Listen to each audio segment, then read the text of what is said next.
Malu Gaspar simplesmente colocou Lindbergh Farias contra a parede ao vivo na Globo News. Olha só, o lindinho da Odebrecht tentou mais uma vez jogar toda a culpa da fraude do Banco Master no governo do Bolsonaro. Aquela velha narrativa do PT de que tudo de ruim que acontece no governo do Lula é culpa do Bolsonaro. Os caras simplesmente não cansam de bater na mesma tecla furada. Só que dessa vez não colou. Nem mesmo dentro da própria Globo News isso parece convencer mais. E o melhor, a Malu Gaspar ainda desmontou toda a narrativa do petista e ainda desmentiu ele ao vivo. Falação, bora pro vídeo? O último gesto de blindagem do Roberto Campos Neto de tentar salvar o Vocaro, porque veja bem, a determinado momento o Vocaro queria sair do jogo e ficar com o dinheiro dele livre. Era isso que ele queria, com os bilhões, para continuar vivendo do jeito que ele vivia. Né? Deputado, Sim. Boa tarde. Só para entender, o senhor questionou todos esses entes, eu queria saber se o senhor questionou o Gabriel Galípolo, porque ele disse textualmente na CPI do crime organizado que não havia nada. Existe uma blindagem do Campos Neto pelo Gabriel Galípolo? O que explica? Olha, eu acho que no mínimo tem um corporativismo ali do Banco Central, porque ele disse que não tinha nada em auditorias e sindicâncias. Ou seja, pelo jeito, por isso que eu estou pedindo à Polícia Federal. Mas as auditorias mostraram problemas com o Belini e o Paulo Sérgio. Não, ali foi a Polícia Federal. Ali foi a Polícia Federal que atuou. Não foi o Banco Central. Depois vieram as auditorias. Não foi o Banco Central, ali foi a Polícia Federal. Eu, sinceramente, eu acho que essa postura do Galípolo, a declaração, joga luz sobre todo o Banco Central. A Polícia Federal tem que investigar tudo. Quem está protegendo quem, como é que é, o que foi feito, tá? Então, eu acho que só tem esse caminho. O senhor falou dessa tentativa de transferir o Master para um banco privado, isso aconteceu no final de 2024, certo? Certo. Mas no final de 2024, também o presidente Lula recebeu o Daniel Vocaro no Palácio do Planalto. É nesse contexto? Por que ele recebeu, então? Eu já sei do que ele disse sobre como foi a reunião, mas eu queria entender se é esse o contexto, porque nós estamos ali... Olha, o presidente da República recebe todos os grandes empresários, donos de instituições financeiras. É uma conversa, inclusive, foi uma conversa que ele levou muita gente. Levou o próprio presidente do Banco Central, o chefe da Casa Civil. Conversar, ele conversou. Agora, isso eu digo porque eu sei dessa história. Não mudou em nada a visão dele, que foi crescendo ao longo de 2025, estava sendo cometida uma grande fraude, que aquilo era um grande absurdo. E eu posso dizer a vocês que a Polícia Federal entrou e o Banco Central não autorizou. Eu sei da posição firme e de revolta do presidente Lula com tudo aquilo. Tá? Agora, cabe a vocês. Cabe a vocês e cabe a uma investigação. Isso tem que aparecer. Não tem jeito. Nós queremos que a Polícia Federal vá às últimas consequências. Eu acho, e tenho a reclamar, que tinha uma grande blindagem do Roberto Campos Neto.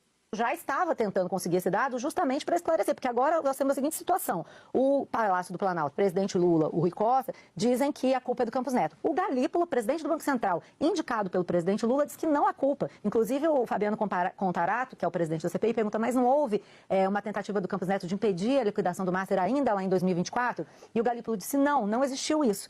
E aí é uma irritação dentro do Palácio, porque há uma estratégia do governo para empurrar o caso Master para o Campos Neto. E tal, o Galípolo dizendo que o Campos Neto não tem nada a ver com isso. O que poderia esclarecer, afinal de contas, de quem é a responsabilidade? Esse tipo de informação que a gente pediu, via Lei de Acesso à Informação, pelo blog, ao Banco Central. Queremos ver os votos para saber quais são as razões. E aí o Banco Central disse, não, os votos vocês não vão ver, vocês vão ver os extratos do voto. Aí forneceram o extrato do voto. O extrato do voto que vetou diz que o Vocaro não tinha comprovado capacidade financeira e nem a origem dos recursos para assumir o Master. Veja, em fevereiro de 2019. Em outubro de 2019, o Banco Central autoriza, nos dois casos foi por unanimidade na diretoria, e autoriza dizendo, ok, cumpre os requisitos. Mas espera aí, não é uma dúvida lógica? O que aconteceu em 6 meses? Se lá atrás ele não tinha recursos, não tinha comprovação da origem, em outubro ele simplesmente atendeu a todos os requisitos. Eu recorri ao pedido de lei de acesso à informação. E o Banco Central responde que essas são informações estratégicas e que isso poderia afetar a concorrência, gerar uma desvantagem competitiva. Mas nós estamos falando de um banco que foi liquidado por fraude financeira. E que não existe mais, não tem competição nenhuma. Não existe mais. Só pelos próximos liquidados. Então. Exatamente, os próximos liquidados podem ficar afetados. E aí eu fui perguntar para especialistas em direito público, em acesso à informação, sobre o que diz a lei da informação exatamente sobre isso.